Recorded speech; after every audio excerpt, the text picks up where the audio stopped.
आमच्या महिलांना एक सुरक्षा प्रदान केली ते आपले लाडके मुख्यमंत्री माननीय एकनाथराव शिंदेजी, आपले लोकप्रिय पालकमंत्री शंभूराज देसाईजी, या खात्याच्या मंत्री अदितीताई तटकरे, श्रीमंत छत्रपती शिवेंद्रराजे भोसले, सन्माननीय महेशदादा शिंदे, जयकुमारजी गोरे,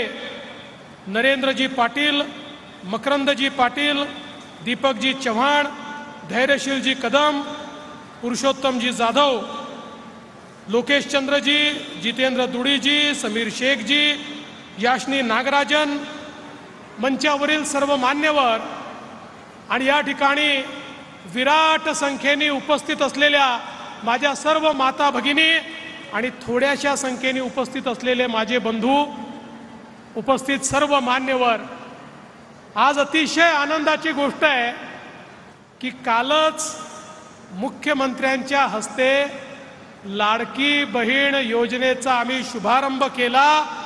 आणि शुभारंभानंतरचा पहिला कार्यक्रम स्वराज्याच्या राजधानीमध्ये साताऱ्यामध्ये होतो आहे आणि 50,000च्या वर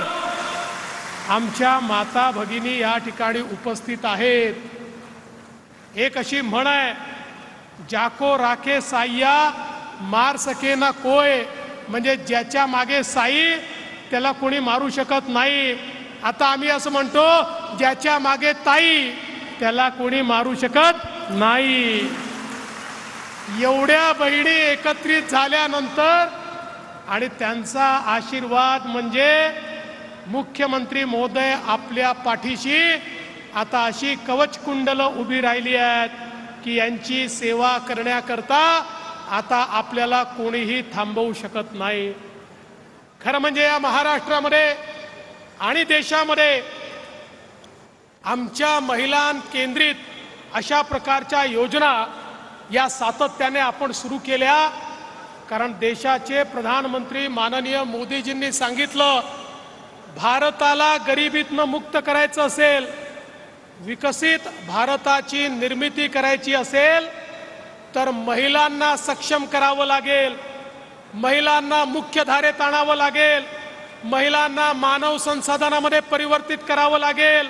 महिलांच्या माध्यमातून या ठिकाणी अर्थव्यवस्था तुम्हाला संचालित करावी लागेल, तरच विकसित भारताचा आपला जो स्वप्न आहे ते आपण पूर्ण करू शकू। आणि त्याची सुरुवात माननीय मोदी साहेबांनी देशात केल्यानंतर या महाराष्ट्रामध्ये मुख्यमंत्री शिंदे साहेबांच्या नेतृत्वात महिला केंद्रित धोरणाची सुरुवात आम्ही केली। मग लेक लाडकी सारखी योजना असेल की ज्यामध्ये घरी मुलगी जन्माला आली तर ती 18 वर्षाची होतपर्यंत